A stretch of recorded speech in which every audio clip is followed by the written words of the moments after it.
الحمد لله القائل أعوذ بالله من الشيطان الرجيم قل اللهم مالك الملك تؤتي الملك من تشاء وتنزع الملك ممن تشاء وتعز من تشاء وتذل من تشاء بيدك الخير إنك على كل شيء قدير أشهد أن لا إله إلا الله وحده لا شريك له وأشهد أن سيدنا محمدا عبده ورسوله اللهم صل وسلم على نبينا محمد وعلى آله وصحبه ومن دعا بدعوته إلى يوم الدين أما بعد فيا عباد الله اتقوا الله أوصيكم ونفسي بتقوى الله وطاعته لعلكم تفلحون. Sidang jemaah yang dirahmati Allah, bertakwalah kepada Allah subhanahu wa ta'ala dengan bersungguh-sungguh melaksanakan segala perintahnya dan menjauhi segala larangannya. Mudah-mudahan kehidupan kita sentiasa diberkati Allah subhanahu wa ta'ala. Khatib ingin mengingatkan sidang jemaah sekalian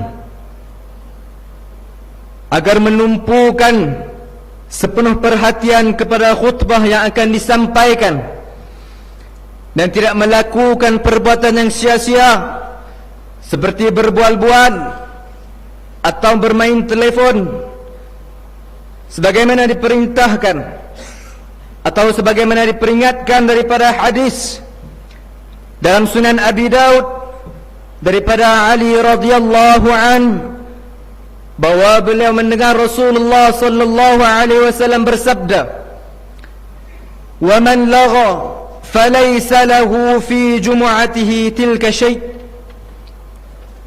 Maksudnya, dan barang siapa yang lagha maka dia tidak mendapat bahagiannya daripada Jumaat itu. Pada hari ini khatib akan menyampaikan khutbah yang bertajuk tanggungjawab sebagai pemimpin. Khatib juga ingin mengingatkan sidang jemaah sekalian agar terus istiqamah mengimarahkan masjid, melaksanakan amar ma'ruf dan nahi munkar, serta teguh memelihara silaturrahim. Semoga dengan kukuhnya persaudaraan dan kesatuan umat Islam akan menambahkan lagi kekuatan dan menjemput keberkatan daripada Allah subhanahu wa ta'ala. Selain itu, khatib ingin mengingatkan kepada sidang jemaah sekalian agar sentiasa bersiap siaga dengan sebarang kemungkinan berlakunya bencana.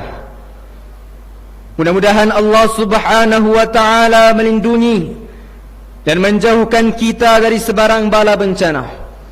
Sidang jemaah yang dirahmati Allah, dalam perjalanan hidup manusia, Allah subhanahu wa ta'ala mengutuskan pemimpin yang akan membimbing umat manusia. Pemimpin pada tahap pertama ialah para nabi dan rasul, yang bermula dari manusia pertama, yaitu Nabi Allah Adam alaihi salam, dan berakhir dengan Nabi Muhammad sallallahu alaihi wasallam. Tahap kedua ialah para khulafa ar-rasyidin dan para sahabat yang lain. Manakala pada tahap ketiga pula ialah raja-raja muslim yang bermula pada zaman Bani Umayyah sehingga Bani Uthmaniyah. Inilah peringkat awal generasi terbaik yang disebutkan oleh Rasulullah sallallahu alaihi wasallam. Inna khairakum qarni thumma alladhi yalunahum thumma alladhi yalunahum thumma alladhi yalunahum. Maksudnya, sebaik-baik kamu ialah yang berada pada abadku, kemudian abad berikutnya, kemudian abad berikutnya, dan kemudian abad berikutnya. Hadis riwayat Al-Bukhari. Imam Al-Mawardi, salah seorang ulama yang masyhur dan unggul dalam bidang siasah, menyatakan bahawa tanggungjawab pemimpin ialah li khilafatin nubuwah fi hirasatid din wa siyasatid dunya, yakni imamah, kepimpinan, ialah pengganti kenabian dalam menjaga agama Islam dan mengatur urusan dunia.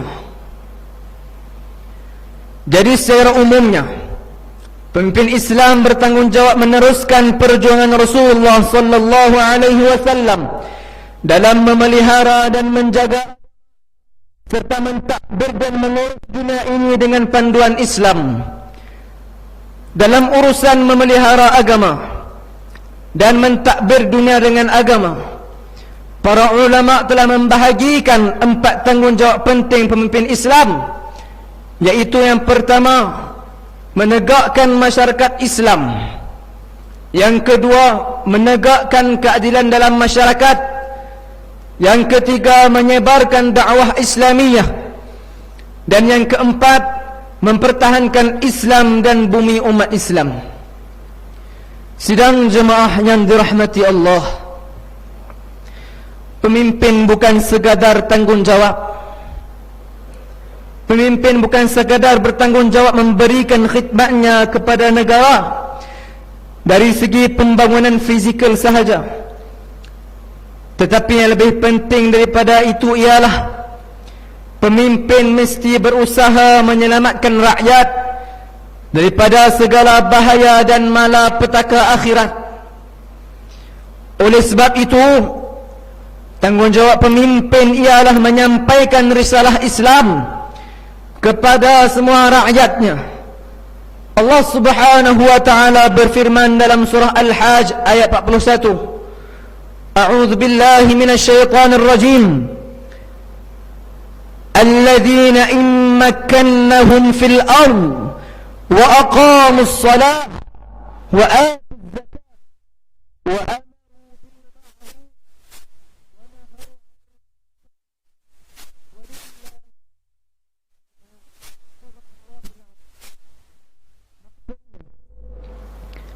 yaitu mereka, yakni umat Islam, yang jika kami berikan mereka kekuasaan memerintah di bumi, nescaya mereka mendirikan salat serta memberi zakat, dan mereka menyuruh berbuat baik serta melarang dari melakukan kejahatan dan perkara yang mungkar.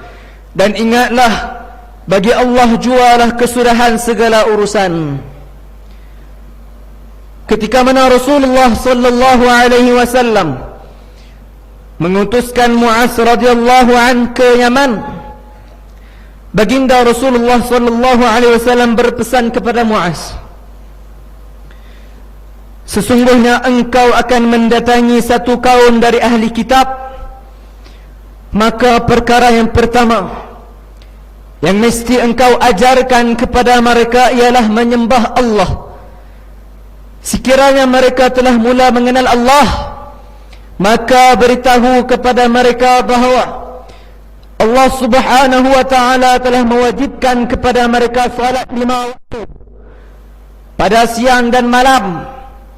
Sekiranya mereka melakukan sedemikian, maka maklumkan kepada mereka bahawa Allah Subhanahu wa ta'ala telah mewajibkan ke atas mereka zakat yang akan diagihkan kepada orang fakir dalam kalangan mereka.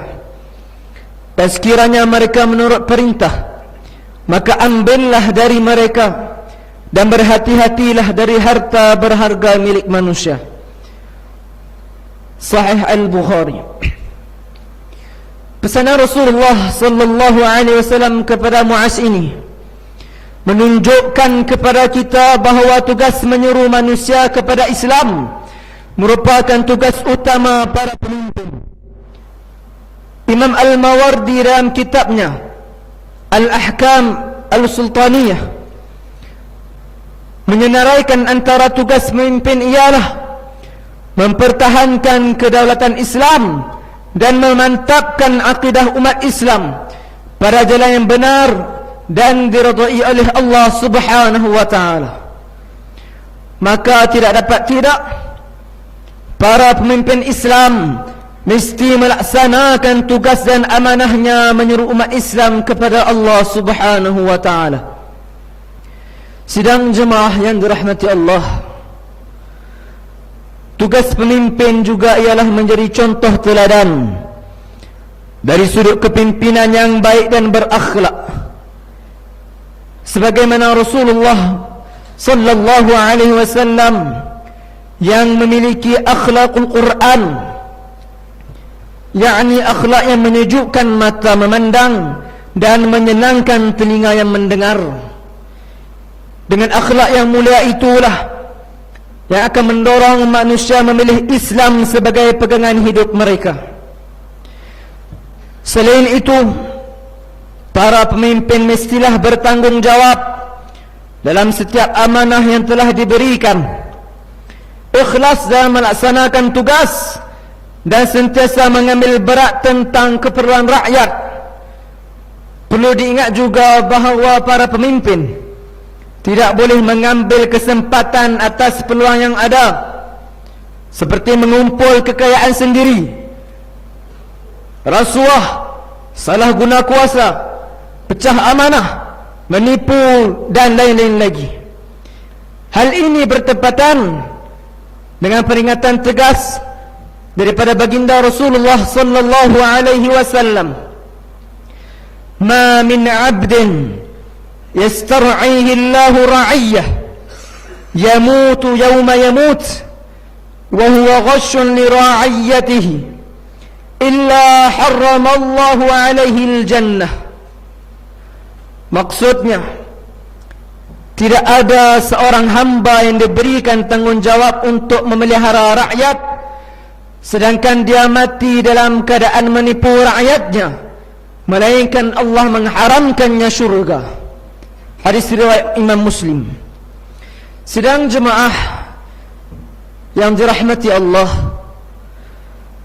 justru mengakhiri khutbah pada hari ini, khatib ingin menyimpulkan beberapa intipati buat renungan bersama. Yang pertama, Rasulullah sallallahu alaihi wasallam telah memberi jaminan kepada kita bahawa pasti akan ada pemimpin yang mempertahankan kedaulatan Islam dan menyeru umat manusia kepada jalan yang benar lagi diridai Allah Subhanahu wa taala.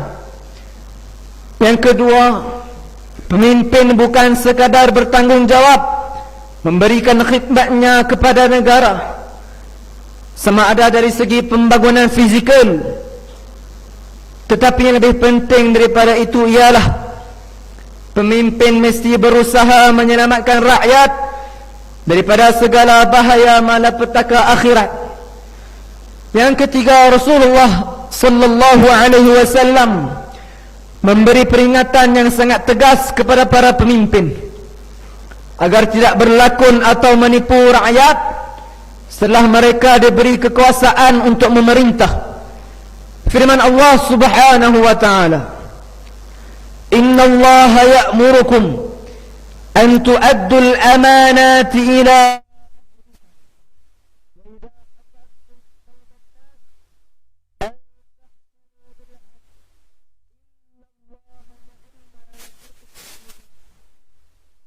Allah."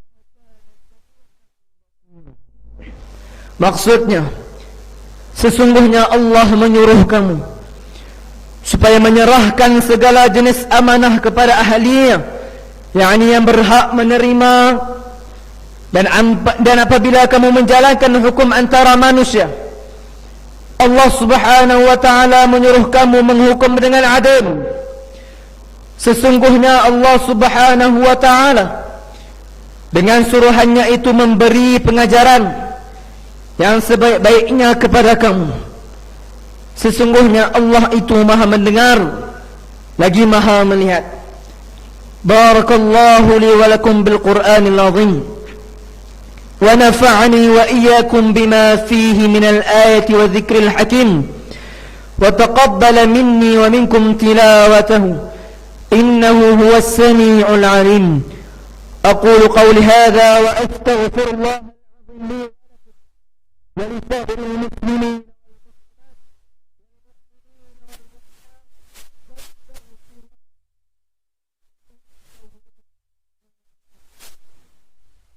اللهم صل وسلم وزد وأجل وأنعم وتفضل وبارك بجلالك وكمالك على زين عبادك شفع عبادك أبي القاسم سيدنا ومولانا محمد وعلى آله وصحبه وسلم ورضي الله تبارك وتعالى عن كل الصحابة رسول الله أجمعين.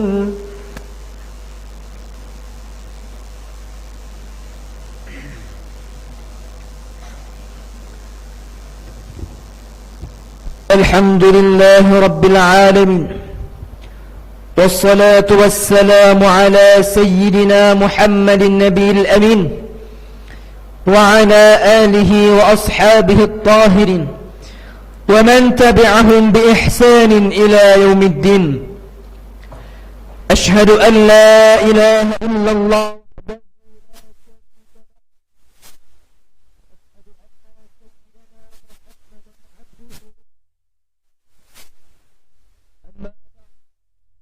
فيا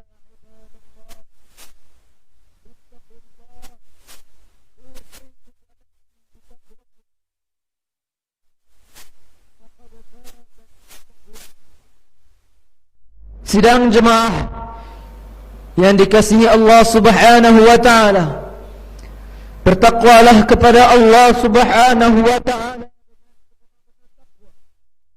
supaya kita mendapat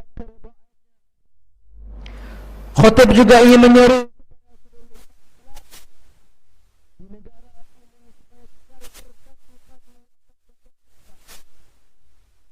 sesungguhnya hentikanlah segala percakapan dan tinggalkanlah segala perselisihan, karena ianya hanya merugikan agama, bangsa dan negara. Walau apa jua perbezaan yang ada, Islam menuntut kepada kesatuan ummah dan bukan alasan untuk saling bermusuhan. Pada hari yang mulia ini juga, marilah kita memperbanyakkan bersalawat ke atas Nabi Muhammad sallallahu alaihi wasallam, sebagaimana firman Allah Subhanahu wa taala, A'udzu billahi minasyaitonir rajim. إن الله وملائكته يصلون على النبي يا أيها الذين آمنوا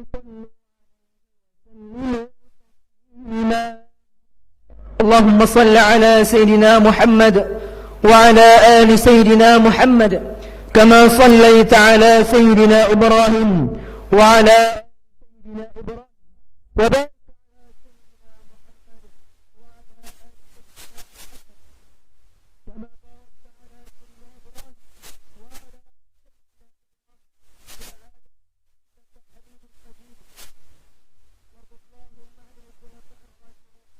وعن بقية الصحابة وعن التابعين وتابع التابعين ومن تبعهم بإحسان إلى يوم الدين وارض عنا معهم يا أكرم الأكرمين. اللهم اغفر للمسلمين والمسلمات والمؤمنين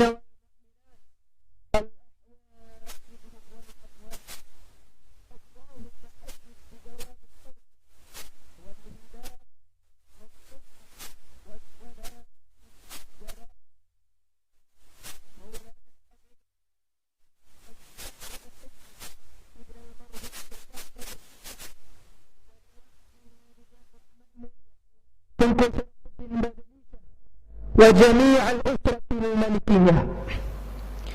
اللهم احفظ علماء ووزراءه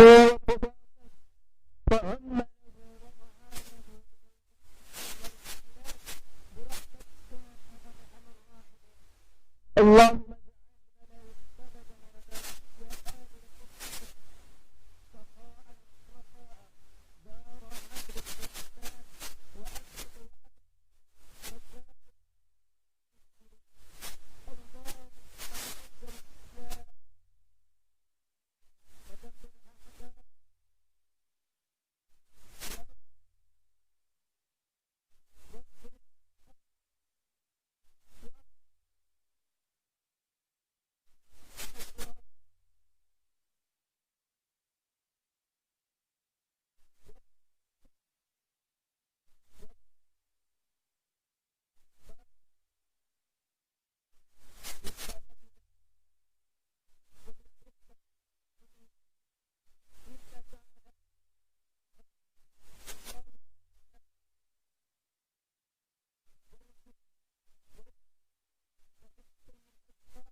الدنيا حسنة وفي الآخرة حسنة وقنا عذاب